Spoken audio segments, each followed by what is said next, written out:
directly to Washington, D.C.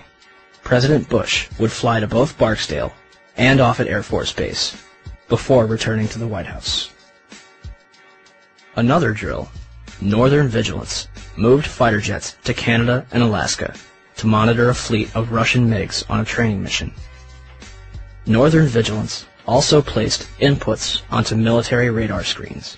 Also referred to as phantoms, inputs are simulated errant aircraft, which appear real to those participating in the exercise. We fought many phantoms that day. 3 F-16s from Andrews Air Force Base, located 15 miles from the Pentagon, are flown 180 nautical miles away for a training mission in North Carolina. Fort Belvoir, an Army base 10 miles south of the Pentagon, intended to test security in case of a terrorist attack. Employees in the Office of Emergency Management on the 23rd floor of World Trade Center Building 7 continue preparations for Tripod, a biological attack drill scheduled for September 12th. Finally, the National Reconnaissance Office in Virginia begins a drill at 8:45, conducted by a team from the CIA, in which a plane crashes into their building. Also, a number of war games were being conducted that have yet to be fully disclosed. Ask about the war games that were planned for 9/11. Commissioner Gorelick. Could you please be quiet? We have only a few minutes with General Myers. I'd like to ask a question. General Myers, I'm sorry. I would ask, please, people in the audience to be quiet. If you want to stay here, Sir, this commission has not answered my questions. I'm walking out. It's a farce. I will. Thank you. So let me get this straight. On the morning of 9/11, the United States is running drills in which hijacked aircraft go in and out of radar. Fighter jets are flown out of the United States, and planes are crashed into buildings. What a coincidence. And in terms of what motivated me to bring all the aircraft down, as you see one thing happen, that's an accident. When you see two of the same thing occur, it's a pattern. But when you see three of the same thing occur, it's a program. And so at that point, I decided to bring all the aircraft down. And so, at 9:45, all airborne planes were forced to land. This order applied to all civilian aircraft. Certain military planes were allowed to remain airborne. By 12:16 that afternoon, the FAA managed to ground over 4,000 planes without incident. During the time that the airplane coming in to the Pentagon, there was a young man who would come in and say to the Vice President, the plane is 50 miles out, the plane is 30 miles out.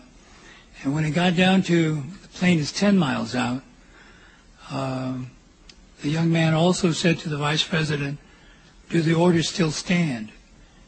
And the Vice President turned and whipped his neck around and said, of course the orders still stand. Have you heard anything to the contrary?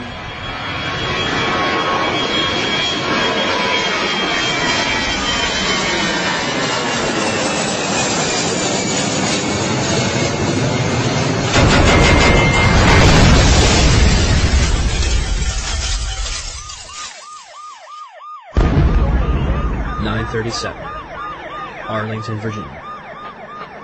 American Airlines Flight 77 allegedly crashes into the ground floor of the Pentagon. Pentagon authorities will deny that the building had anti-aircraft defense. The FBI arrives within minutes, and the site is declared a federal crime scene, becoming their exclusive responsibility. With the help of civilians, they comb the Pentagon lawn for debris, and within 24 hours, they had confiscated every known video of the attack. Pentagon officials initially denied that any of their cameras captured the event. However, on March 7, 2002, 5 images taken by a security camera from across the heliport are released. For years, these 5 frames were the only public footage of the Pentagon attack. This would change on October 14, 2004, when Scott Bingham would file a Freedom of Information Act lawsuit requesting videotapes that captured the impact of Flight 77. Special Agent Jacqueline McGuire of the FBI located a CD-ROM that contains copies of 2 time-lapse recordings made by security cameras, released on March 16, 2006. A video taken from a Citgo gas station, which is open only to Pentagon employees, released on September 15, 2006. And the Doubletree Hotel in Arlington, Virginia, released on December 7, 2006. Agent McGuire concluded that the FBI possessed 85 videotapes that might be potentially responsive. As of this date, we have no clear images of what happened at the Pentagon on the morning of 9/11. The official story goes as such. American Airlines Flight 77 was taken over by 5 hijackers, led by Hani Hanjour. Hanjour entered the United States in 1996 to become a professional airline pilot. He would not complete a single course. It's kind of a waste of time. He wouldn't show up for flights on time, didn't do his homework.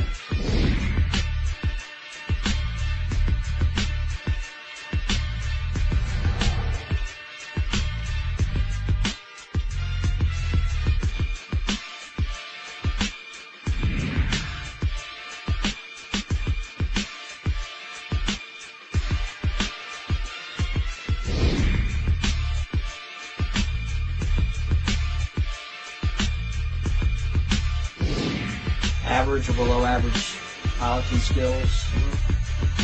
English was very poor, uneventful from our perspective.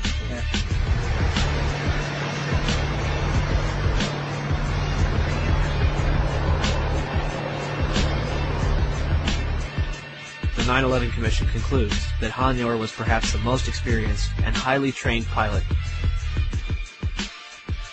Flight 93's hijacker, Saeed Al-Ghamdi, was a former Saudi fighter pilot. How could Hanjour be more experienced than him? On the morning of 9/11, Hani Hanjour and his 4 accomplices traveled to Dulles International Airport outside of Washington, D.C. They had spent the weeks beforehand at the Valencia Motel in Laurel, Maryland, 6 miles from the National Security Agency. All 5 will set off metal detectors and be subjected to additional screening, yet all of them proceed to board American Airlines Flight 77, which is described by the Washington Post as unusually light on passengers. Out of 188 seats, 64 would be filled. In fact, all 4 planes involved in 9/11 would be at approximately 30% capacity. The hijackers will board alongside Barbara Olson, the wife of Solicitor General Ted Olson, and a number of employees from Boeing, Raytheon, the Department of Defense, Lockheed Martin, American Airlines, the Navy, Army, and other government agencies. The pilots were Officer David Charlebois and Captain Charles Burlingame. Charles Frank Burlingame III, an aeronautical engineer and a graduate of both the Naval Academy and Top Gun Fighter Pilot School, flew F-4 fighter jets and developed anti-terrorism strategies at the Pentagon before retiring in 1989 to take a job at American Airlines. He would remain active in the reserves and anti-terrorism exercises until 1996. His Boeing 757 would be crashed into the very section of the Pentagon he used to work in. The hijackers would have only moments to subdue both Charlebois and Burlingame, remove them from the cockpit, and retain control of the airplane.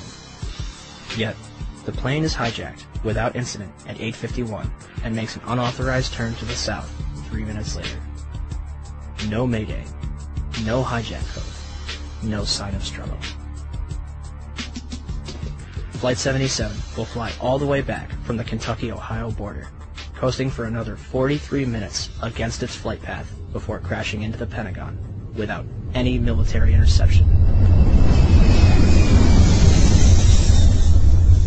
Had Hani Hanjour wanted to inflict maximum damage, all he had to do was continue his trajectory and nose